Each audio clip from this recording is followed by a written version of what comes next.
Hello guys, ഇന്ന് നമ്മൾ എടുക്കാനായിട്ട് പോകുന്നത് മെത്തേഡ്സ് ഓഫ് വാല്യൂയിങ് മെറ്റീരിയൽസ് ആണ്. ഇതിൻ്റെ മുമ്പത്തെ പോർഷൻസ് നമ്മൾ ഓൾറെഡി അപ്ലോഡ് ചെയ്തിട്ടുണ്ട്. അതിൻ്റെ ലിങ്ക് ഡിസ്ക്രിപ്ഷനിൽ കൊടുക്കാം. അത് കാണാത്തവർ അത് പോയി കാണുക. അപ്പം നമുക്ക് നോക്കാം. ഇപ്പം നമ്മൾ മെറ്റീരിയൽസൊക്കെ പർച്ചേസ് ചെയ്യുന്നത് എപ്പോഴും ഒരേ സമയത്ത് തന്നെ ആയിരിക്കുമോ? അല്ല, ഡിഫറെൻ്റ് ആയിട്ടുള്ള സമയങ്ങളിലൊക്കെ ആയിരിക്കും. അതും ഒരേ ക്വാണ്ടിറ്റീസിൽ തന്നെ ആവണമെന്നില്ല. അതുപോലെ തന്നെ അതിൻ്റെ പ്രൈസും വ്യത്യാസമായിട്ട് വരാം. ഇപ്പോൾ നമ്മൾ പ്രൊഡക്ഷൻ ഡിപ്പാർട്ട്മെൻറ്റിലേക്ക് സ്റ്റോറിൽ നിന്നും ഇഷ്യൂ ചെയ്യുന്ന സമയത്ത് ഏത് പ്രൈസിനാണ് കൊടുക്കുക, അല്ലെങ്കിൽ ഏത് മെറ്റീരിയൽസാണ് കൊടുക്കുക എന്നുള്ളൊരു ഡൗട്ട് വരാം, ഒരു ക്വസ്റ്റ്യൻ വരാം. അതുകൊണ്ട് നമുക്ക് ഒരുപാട് മെത്തേഡ്സ് ഇതിന് വരുന്നുണ്ട്. മെറ്റീരിയൽസ് എല്ലാം വാല്യൂ ചെയ്യാൻ വേണ്ടിയിട്ട് ഒരുപാട് മെത്തേഡ്സ് അവൈലബിൾ ആണ്. ഫിഫോ, ലിഫോ, ഹിഫോ, നിഫോ, പിന്നെ സിമ്പിൾ ആവറേജ്, വെയ്റ്റഡ് ആവറേജ് എന്നൊക്കെ പറഞ്ഞിട്ട്. പക്ഷെ നമുക്ക് ഇത്രയൊന്നും പഠിക്കാനായിട്ട് വരുന്നില്ല, കുറച്ചാണ് വരുന്നത്. അപ്പം നമുക്ക് ഫസ്റ്റ് വൺ നോക്കാം. ആദ്യത്തെയാണ് ഫിഫോ എന്ന് പറയുന്നത്, അതായത് first in first out method. ഇവിടെ ഏത് മെറ്റീരിയൽസ് ആണോ സ്റ്റോറിൽ ആദ്യമായിട്ട് വന്നിട്ടുള്ളത് അതാണ് പ്രൊഡക്ഷൻ ഡിപ്പാർട്ട്മെൻറ്റിലേക്ക് ഫസ്റ്റായിട്ട് ഇഷ്യൂ ചെയ്യുന്നത്. പിന്നെ ഫസ്റ്റ് ലോട്ട് കഴിയുന്ന സമയത്ത് സെക്കൻഡ് ലോട്ട് ഇഷ്യൂ ചെയ്യും. ഇതിന് ഒറിജിനൽ കോസ്റ്റ് മെത്തേഡ് എന്ന് കൂടെ പറയുന്നുണ്ട്. ഇതിൻ്റെ പ്രോബ്ലംസ് എല്ലാം എപ്പോഴും റിപ്പീറ്റഡ് ആയിട്ട് ചോദിക്കുന്ന ഒരു ഏരിയയാണ്. സോ അതെല്ലാവരും സ്കിപ്പ് ചെയ്യാതെ പഠിക്കുക. നമുക്ക് എന്തായാലും അതെങ്ങനെയാണ് ചെയ്യാമെന്ന് നോക്കാം. സോ ഇതാണ് നമ്മളുടെ ക്വസ്റ്റ്യൻ. നമുക്കിവിടെ ഓപ്പണിംഗ് സ്റ്റോക്ക് തന്നിട്ടുണ്ട്. അത് 250 യൂണിറ്റ്സും 1 രൂപ വെച്ചിട്ടാണ്. പിന്നെ പർച്ചേസ് ചെയ്തതും ഇഷ്യൂ ചെയ്തതും, പിന്നെ പർച്ചേസ് നടന്നിട്ടുണ്ട്, പിന്നെ ഇഷ്യൂസും. അതാണ് നമുക്ക് ക്വസ്റ്റ്യൻ തന്നിട്ടുള്ളത്. നമുക്കിത് എങ്ങനെയാണ് ചെയ്യാമെന്ന് നോക്കാം. ഇതാണ് നമ്മളുടെ ഫോർമാറ്റ്. ആദ്യം തന്നെ സ്റ്റോർസ് ലെഡ്ജർ അക്കൗണ്ട് പറഞ്ഞ് എഴുതിയിട്ടുണ്ട്. ദെൻ അതിൻ്റെ ഡേറ്റ് എഴുതിയിട്ടുണ്ട്. പിന്നെ റെസിപ്റ്റ്, ഇഷ്യൂ, ബാലൻസ്. അതിൽ ഓരോന്നിലും ക്വാണ്ടിറ്റി, റേറ്റ്, എമൗണ്ട് പറഞ്ഞ് നമ്മൾ എഴുതി വെച്ചിട്ടുണ്ട്. നിങ്ങൾ ക്വസ്റ്റ്യൻ ഒന്നിലെല്ലാം എഴുതിയെടുക്കുക, അല്ലെങ്കിൽ സ്ക്രീൻഷോട്ട് എടുക്കുക, എന്നിട്ട് നോക്കി ചെയ്യാം കേട്ടോ. ആദ്യം ക്വസ്റ്റ്യൻ നോക്കാം. ഒന്നാമത്തേന്ന് പറയുന്നത് ഓപ്പണിംഗ് സ്റ്റോക്കാണ്. ഓപ്പണിംഗ് സ്റ്റോക്ക് എന്ന് പറയുന്നത് എന്താണ്? ഇവിടെ ഓൾറെഡി ഉള്ള സ്റ്റോക്കാണ്.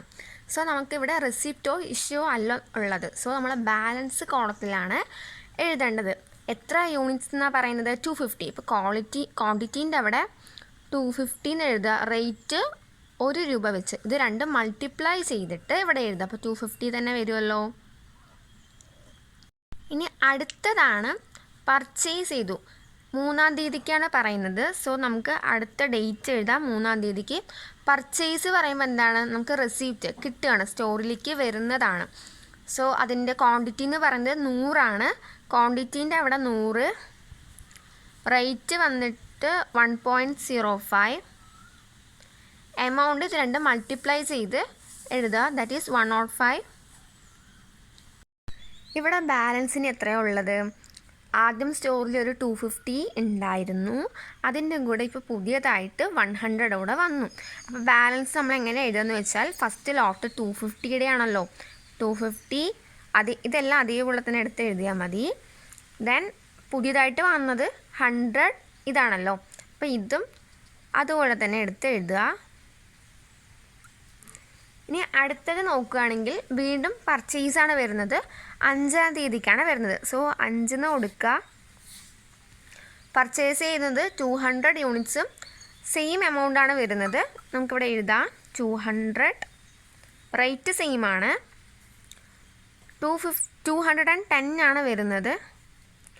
ഇനി നമുക്ക് ബാലൻസ് കോളത്തിൽ എഴുതാം. 250, 1, 250. പിന്നെ നമുക്ക് ഇതിൻ്റെ റേറ്റും സെയിം ആണ്.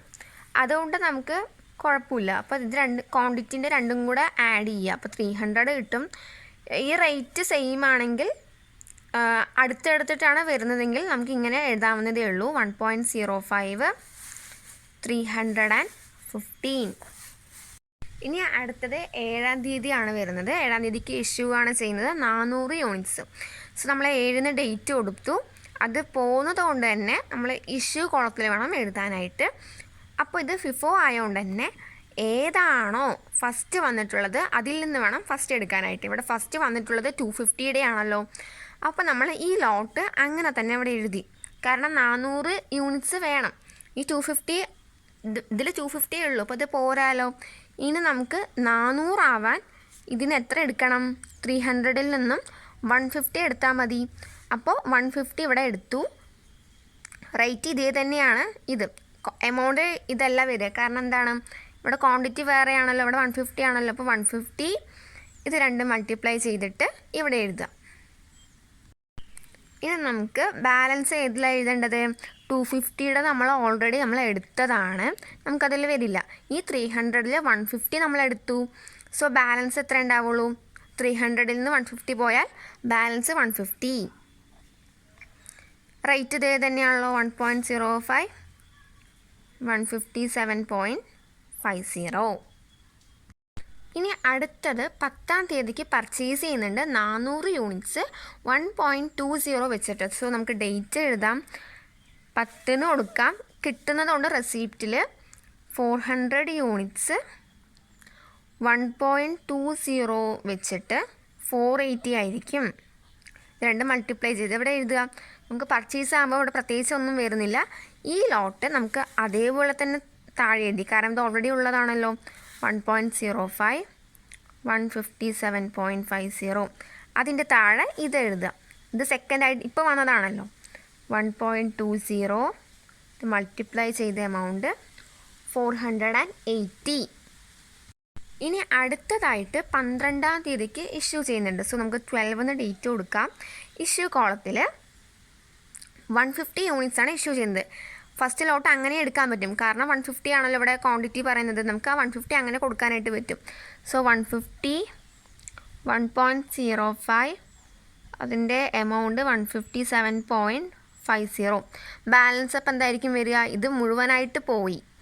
ഇനി ബാലൻസ് 400യുടെ മാത്രമല്ലേ ഉള്ളൂ. അപ്പം 400 അങ്ങനെ എടുത്തെഴുതുക. 400, 1.20, 480. അടുത്ത ഡേറ്റ് 15-ാം തീയതിയാണ്. സോ നമ്മൾ 15 എഴുതി. ഇവിടെ 100 യൂണിറ്റ്സ് ആണ് ഇഷ്യൂ ചെയ്യുന്നത്. നമുക്ക് ബാലൻസിൽ എത്രയുള്ളത്? 400 ഉണ്ട്. സോ ഇതിൽ നമുക്ക് 100 എടുത്താൽ മതിയല്ലോ. നമ്മൾ 100 എടുക്കുന്നു. അതിൻ്റെ റേറ്റ് 1.20. എമൗണ്ട് എത്രയാണ് വരുന്നത്? 120. ഇതിൻ്റെ ബാലൻസ് എത്രയായിരിക്കും? 400 ഉണ്ടായിരുന്നു, അതിൽ നിന്ന് 100 പോയി. ബാലൻസ് 300. റേറ്റ് 1.20 ചെയ്യുന്ന സമയത്ത് 360. ഇനി അടുത്തത് 16-ാം തീയതി പർച്ചേസാണ് ചെയ്യുന്നത്. സോ നമുക്ക് 16 ഡേറ്റ് കൊടുക്കാം. പർച്ചേസ് ചെയ്യാൻ അപ്പോൾ റെസിപ്റ്റിലാണ് എഴുതേണ്ടത്. 100 യൂണിറ്റ്സ് 1 രൂപ വെച്ചിട്ട്. സോ 100 വരുന്നത്. നമുക്ക് ഇതിലെഴുതാം. ഇവിടെ ഓൾറെഡി എത്രയാണ് ഉള്ളത് ബാലൻസ്? 300. അത് താഴെ എഴുതുക. 1.20, 360. ഇതിൻ്റെ താഴെ പുതിയതായിട്ട് ഇപ്പോൾ പർച്ചേസ് ചെയ്തത് 100 ആണല്ലോ. സോ 100, 100. ഇനി അടുത്ത ഡേറ്റ് 25-നാണ്. 25-നും പർച്ചേസാണ് ചെയ്യുന്നത്. നമുക്ക് ഡേറ്റ് കൊടുക്കാം. ദെൻ പർച്ചേസിൽ 200 യൂണിറ്റ്സ് ആണ്. അതിൻ്റെ റേറ്റ് എന്ന് പറയുന്നത് 1.25 ആണ്. 250 ആണ് വരുന്നത്. സോ നമ്മൾക്ക് ഇവിടെ നമ്മൾ ഇഷ്യൂ ഒന്നും ചെയ്തിട്ടില്ലല്ലോ. നമുക്ക് ഈ ലോട്ട് അങ്ങനെ എടുത്ത് എഴുതാം. 300, 1.20, 360, 100, 100. പിന്നെ ഇപ്പോൾ പുതിയതായിട്ട് പർച്ചേസ് ചെയ്ത 200, 1.25, 250.